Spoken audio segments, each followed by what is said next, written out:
So recently, a little movie called Thunder Road stumbled its way across my radar, and I watched it. It was pretty good. Honey, I'm really not gonna be good at this kind of stuff. Yeah. This is a movie from writer, director, star, and oddly enough, visual effects guy, Jim Cummings, who has a very unfortunate last name. I'll say that right off the bat. But much like Damien Chazelle's feature film debut, Whiplash, Thunder Road is based off of a short film of the same name by the same writer, director, star. My mom would have heard this for the first time when she was about 16 or 17 years old. I played it on my iPod the first day I got my cruiser, and my mom and dad were in the back, and my dad danced around a little bit, but my mom lit up. She knew every single word of the song. She would scream, "Oh, it's the lambs!" And I actually had no idea that Thunder Road, the short film, existed before I saw Thunder Road, the movie. So as I watched the movie, afterwards, after I watched it and liked it a lot, I did a little research and found out that there was a short film. So I decided to watch the short film as well. Mary's dress waves. And the short film is about a police officer who's at his mother's funeral and he has a complete mental breakdown. It's about 13 minutes long, and it's done in one continuous take of him spilling his guts about his mother, trying to hide his emotions, and then doing a dance number that's horrifically awkward and embarrassing for him, but darkly hilarious. And the short film actually works really well. It's very well made, it's completely engaging, and I think it even won a bunch of prestigious awards, including some things at Sundance. And I was happy to see that Thunder Road, the movie, actually features the short film as the intro to the movie, but redone with a higher production value and with a couple different tweaks to make the movie's version a lot more interesting, actually. As much as I do like the short, I think one choice in particular in the movie is that in the short film, he is dancing and singing along to the song, Thunder Road. And in the movie, they changed it to where he goes to try and play the song and it doesn't work. So he's dancing and singing along to nothing. And it is oddly way more effective and impactful than just having the music. It's interesting how it works, and it definitely helps to inform the character and the movie going forward, I think. Just watching this character dance along and sing to nothing, just dead silence in this funeral home, is so much more painful and embarrassing to watch, and so much more sympathetic that it makes this character way more engaging just in that tiny bit of time. Yeah, that's fine. I don't care. It's fine. I won't work here anyway. You want me to talk? Yeah, I'll talk. You don't want me to talk. I got dirt on all of y'all. And this main character that Jim Cummings has created, Jim Arnaud, I believe is his name, is easily the best part of the movie because it is a character study, so if he isn't the best part of the movie, then the movie fails, but he is. The main character of this movie was really entertaining to watch. I was completely riveted throughout this whole movie watching Jim Cummings perform and bring this character to life. It was so interesting to watch, and even though it does take it a couple steps into the melodrama territory, I never felt like it was too awful like most of the times I do when films step into that territory, because Jim Cummings' performance really grounds this movie and really makes the drama more potent than it would have been without such a great performance. And there are a lot of scenes in this movie where it's just a one continuous take of him just performing. It feels very theatrical, and because of this, you really do relate to this main character a lot more. He is just a crazy person. He's insane. He has complete mental breakdowns out of the blue.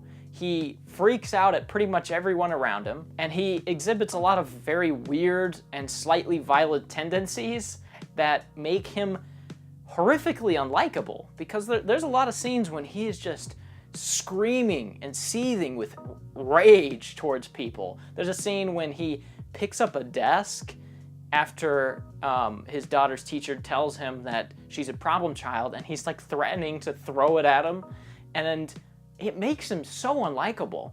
But the performance and the writing of the character, oddly enough, makes it work. As I was watching it, it definitely seems like a character that has something along the lines of antisocial disorder, who is just struggles in social situations, struggles with social cues, and doesn't really know how social environments work.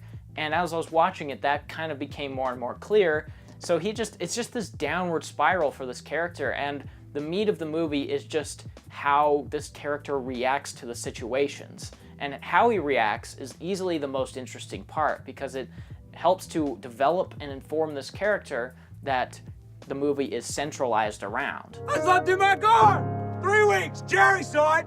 Isn't that right, Jerry? Yeah, I brought you breakfast. Thank you so much for doing that, Jerry.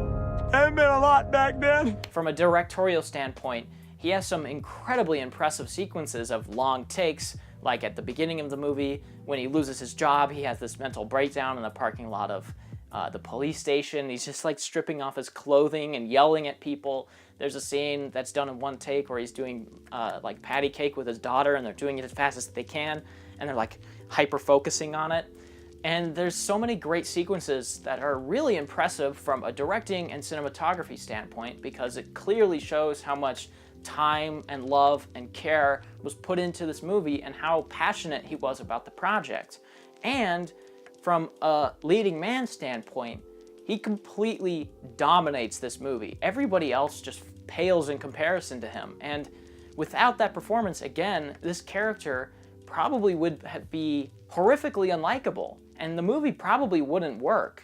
But the way he writes as well definitely goes a long way in helping make this character work, because he performs it like this kind of dopey, almost Steve Carell and Anchorman kind of guy. I can't, don't let me run. Put a pencil in his mouth. It's okay. He's kind of this dopey guy with this Western-ish accent, and he definitely seems like he's trying to be a good person, but the grief and his inability to interact in social environments is getting the better of him.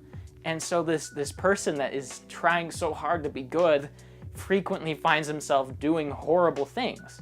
And so the writing, combined with the performance from Jim Cummings and the direction, which allowed him to just perform in these long takes, makes this movie work. Without those three things, this movie falls apart completely, because again, the main character is not really likable. And without those long takes, you probably don't get the performance from Jim Cummings to be as good as it is. And without Jim Cummings in the lead role, you don't like this character. So I think, yeah, it's a bit showy. Jim Cummings as the writer, director, and star is definitely a bit of a look at me kind of thing. Like, I can look at these great long takes, I can do long takes, and I can perform in the long takes, but it shows how talented he is. And even though it is a bit showy, I really didn't care all that much, because he is so clearly talented in front of and behind the camera. And even though the movie does seep into the melodramatic territory, I really didn't care all that much while I was watching, because I was so transfixed by the performance, by the main character, the writing, the direction.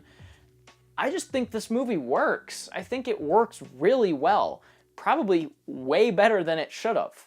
I really enjoyed it, and I would definitely say go check it out. It's darkly hilarious in a lot of ways. There's some really awkward humor here that Jim Cummings' performance brings out, and it's just a really entertaining, riveting movie. It's a little bit slow, and it's not really a comedy like it's being billed as, but if you can get past those few things, the slow burn, some melodrama, and the movie being more of a drama than a comedy, then I think you'll really like it. It's pretty great. I'd give it an 8 out of 10. I really enjoyed it. Maybe a 7. I definitely need to rewatch it to see if I can get more out of it, or if it changes my experience now knowing what I know about it. But hey, you know, 7 or an 8. Probably, I'm leaning towards an 8 because I really did enjoy it. But that's it. I'll see you in the next video. Bye-bye.